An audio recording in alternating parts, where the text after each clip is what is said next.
The brain is the most complex part of the human body. This 3-pound organ is the seat of intelligence, interpreter of senses, initiator of body movement, and the controller of behavior. Lying in its bony shell and washed by protective fluid, the brain is the source of all the qualities that define our humanity. The brain is the crown jewel of the human body. There are around 1,000 billion neurons in the human brain. Each neuron has an association point somewhere in the range of 1,000 to 100,000. In the human brain, data is stored in such a manner as to be distributed, and we can extract more than one piece of this data when necessary from our memory parallelly. We can say that human brain is made up of incredibly amazing parallel processors. Have you ever thought how a human or an intelligent animal, recognizes and distinguishes things? When the eyes are open, visual information flows from the retina through the optic nerve and into the brain, which assembles this raw information into objects and scenes. Most of us will clearly identify that she is Angelina Jolie and he is Brad Pitt. Even if they have changed their appearance for, let's say, a new movie, we'll still be able to identify Angelina Jolie and Brad Pitt. Scientists and researchers wanted this to be done by machine. The idea of neural networks began as a model of how neurons in the brain function. In 1943, neurophysiologist Warren McClough and mathematician Walter Pitts wrote a seminal paper on how neurons might work. So in order to describe how neurons in the brain might work, they modeled a simple neural network using electrical circuits. Inspired by the structure of human brain, ANN, that is Artificial Neuron Network, provide a viable solution to making computers more human-like and help machines come up with their own reasoning to problems. That is how an artificial neural network was born. Neural networks are a set of algorithms whose model is inspired by our human brain. Neural networks are designed to recognize and distinguish between patterns. They interpret sensory data through a kind of machine perception, labeling, or clustering raw inputs. The patterns they recognize are numerical, contained in vectors, into which data such as images, sounds, and text must be translated.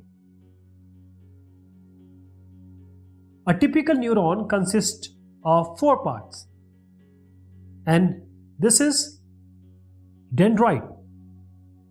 This dendrite, they are tree-like branches responsible for receiving the information from other neurons it is connected to. In other sense, we can say that they are like the ears of neurons. Then comes the soma, actually the cell body of the neuron, and this is responsible for processing of information they have received from these dendrites. Axon, this is just like a cable through which neurons send the information, axon. And then synapses. Synapses, it is the connection between the axon and the other neuron dendrites. So this is how an artificial neural network may be modeled using the analogy and terminology of human brain. Dendrites from this biological neural network represents the inputs. This is the input. Then cell nucleus represents the nodes. Let us mark it. And then we have synapses, and these are going to represent the weights. These are the weights. And axon will represent the output. So now we are ready to emulate the biological neural network with artificial neural network. Remember what we just decided. What will be the dendrites? They will be the inputs. So let us see here. The cell nucleus will be the nodes, the synapses will be the weights, and the axon will be the output. That is dendrites, inputs, cell nucleus, nodes, synapse, weights, and axon will be the output. This is just one neuron, but in practice, artificial neuron or neural network, they are quite huge. They have their own architecture. So let us understand the architecture first. A neural network consists of large number of neurons arranged in these layers, sequence of layers. So artificial neural network primarily consists of 3 layers. The first one is the input layer. This input layer, as the name is suggesting, it accepts input in several different formats provided by the programmer. So this is the input layer. Then we have hidden layers. So a hidden layer in between this input layer and the output layer. This performs all the computation and the calculation, right, to find the hidden features and patterns. Then we have the output layer. The input goes through the series of transformation here using this hidden layer, which finally result in the output that is conveyed using this output layer. So here you see an example that how a face or a pattern is recognized through input by the hidden layers and output is being shown here. We'll take up real life example also. Now this is a very important diagram because this is how the computation you will understand. This diagram represents the general model of an ANN, which is inspired by a biological neuron, and this is called as a perceptron. So a single layer neural network is called a perceptron. It gives you a single output. So here you see we have x1, x2, xn. These are various inputs, and these are called the independent variables to the network. And each of this will be multiplied by these weights, or remember, synapses. So the weights are represented by W1, W2, Wn. Weight shows the strength of a particular node. Now we have a bias, this B value. A bias value allows you to shift the activation function up or down. Now in the simplest case, these products are summed. That is x1 into W1 plus x2 into W2 plus likewise and finally xn into Wn. So we call them as sigma Wixi. And then we will pass it through an activation function, and this activation function will give you the result. But now it becomes very important to understand, because we are going to take an example, what are actually the weights, their significance, bias, its significance, and activation function, because these 3 are important for any neural network. So what are the weights in neural network?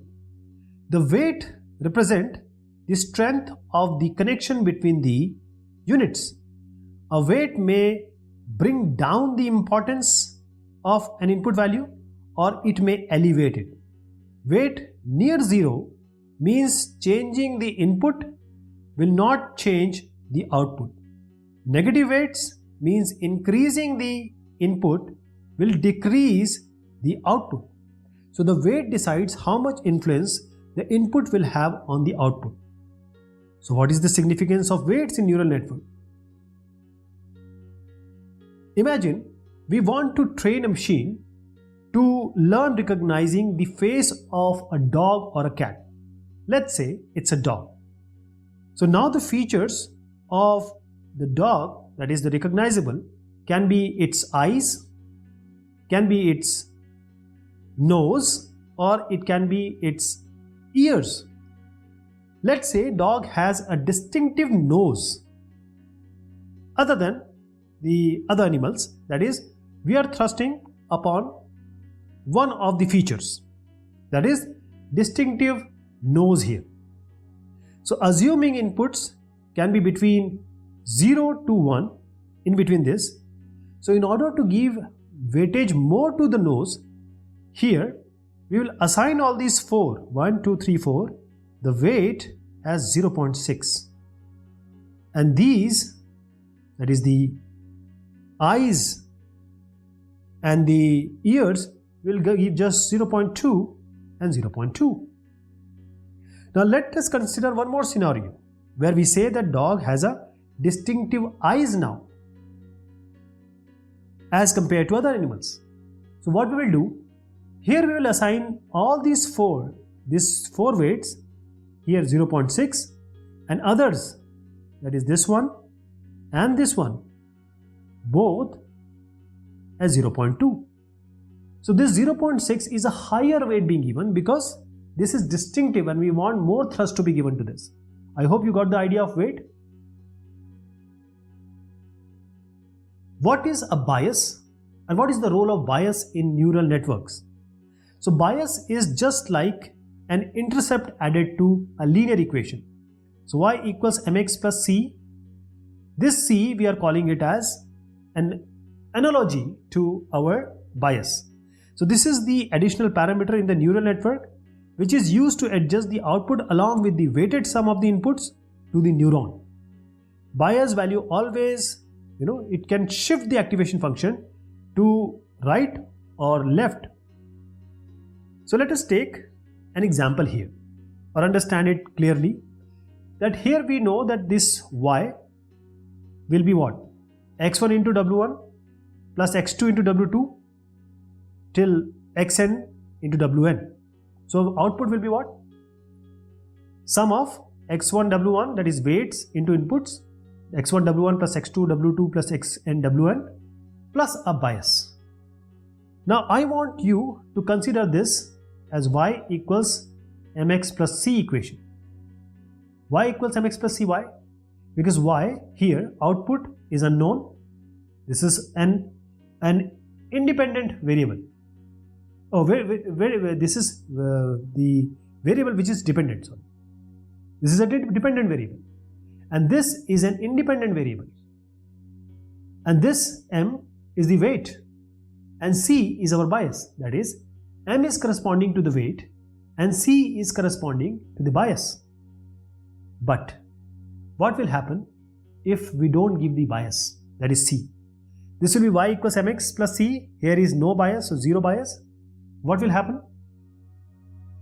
It allows you to move the line up and down fitting the prediction with the data better. Due to the absence of bias, that is this c in this model, if it will train our point passing through the origin only, which is not in accordance with the real world scenario.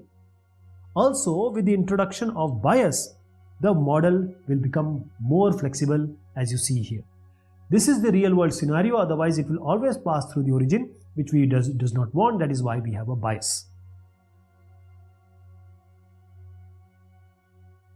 What is an activation function? The activation function is like a gate or a switch in between the input feeding the current neuron and its output going to the next layer. So they basically decide whether neuron should be activated or not. So a neuron will have this, the function we saw, and the activation also. So there will be a proper activation function. What do we, or why do we use this activation function? If we do not have this activation function, the weight and bias would simply do a linear transformation. A neural network without an activation function is just like a linear regression model. So a linear equation is simple to solve but is limited in its capacity to solve complex problems and have less power to learn complex functional mappings from data.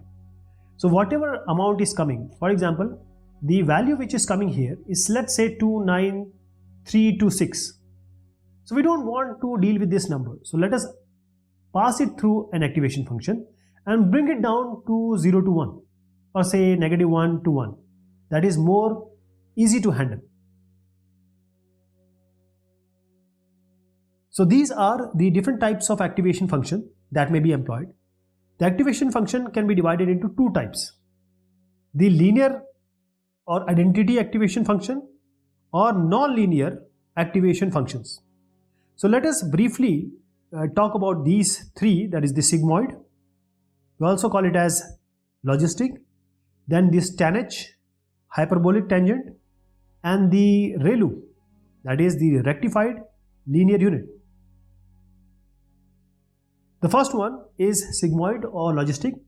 The equation is 1 by 1 plus e to the power minus x, and the range will be 0 to 1. So whatever comes inside, the value, what output we are going to get is only between 0 to 1. Similarly with this tanh, the equation is e to the power x minus e to the power minus x divided by e to the power x plus e to the power minus x. The range is -1 to 1. This is the range we want actually.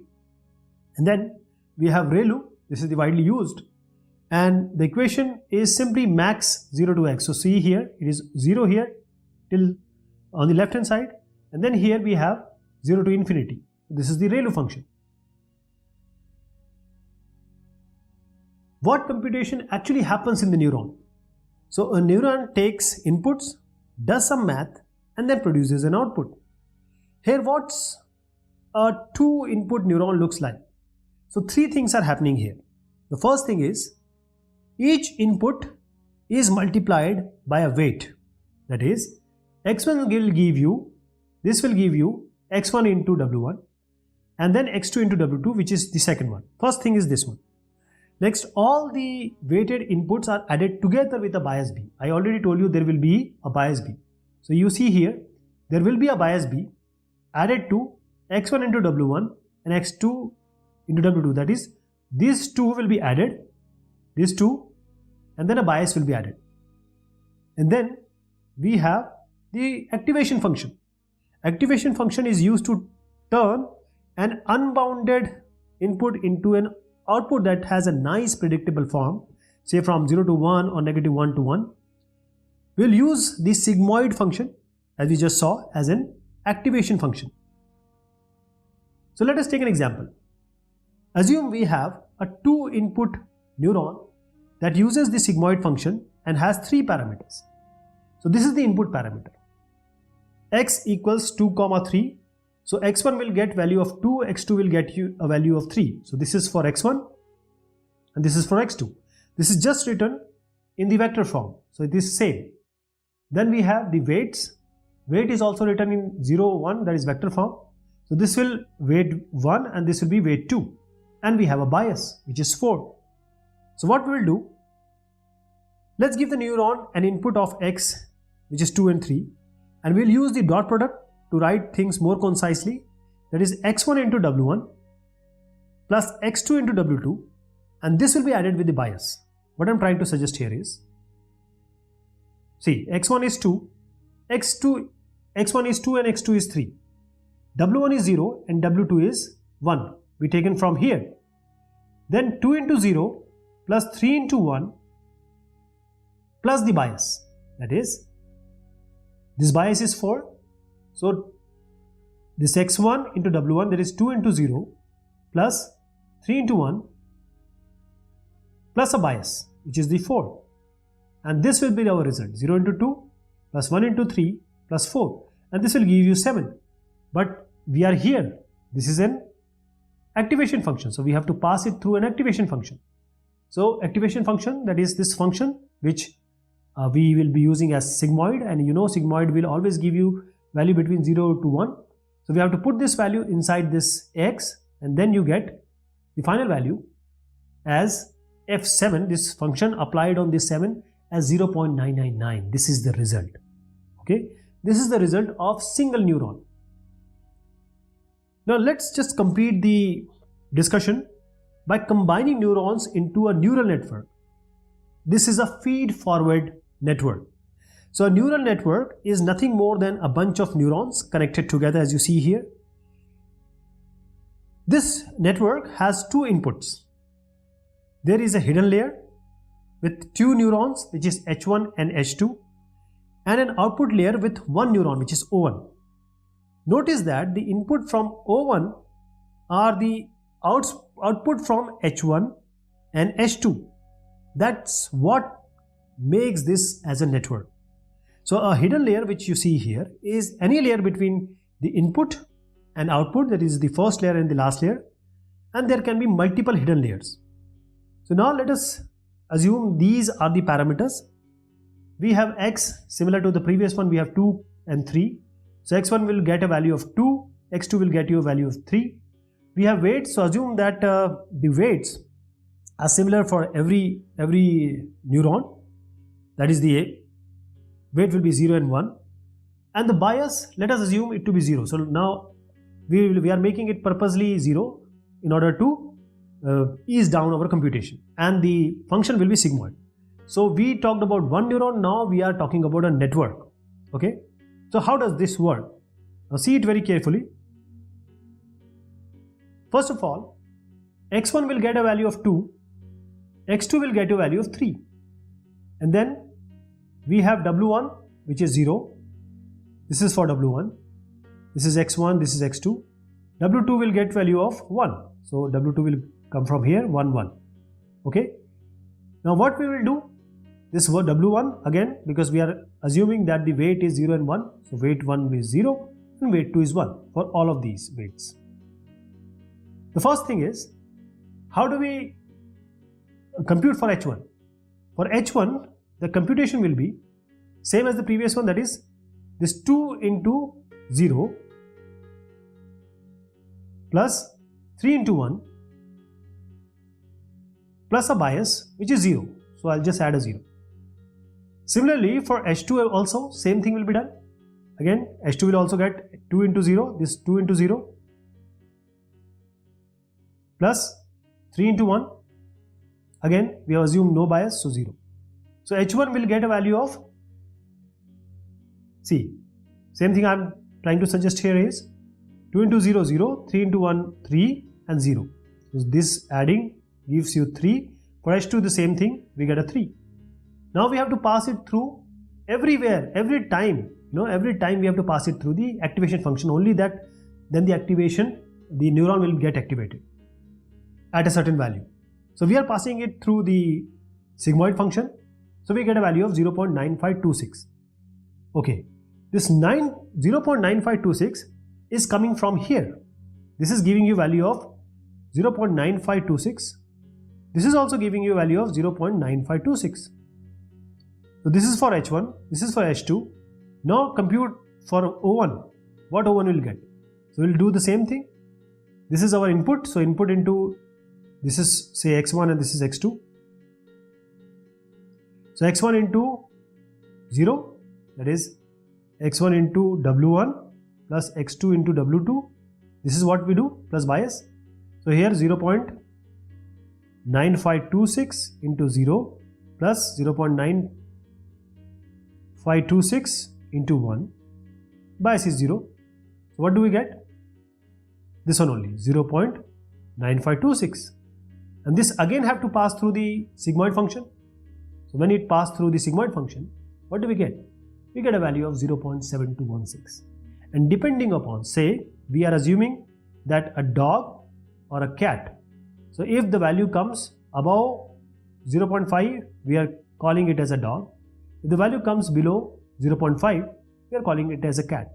This will be definitely giving you the impression that this neuron will take you to the dog face, if that is an example. So this is all about the discussion of artificial neural network. Thank you so much and take care of yourself.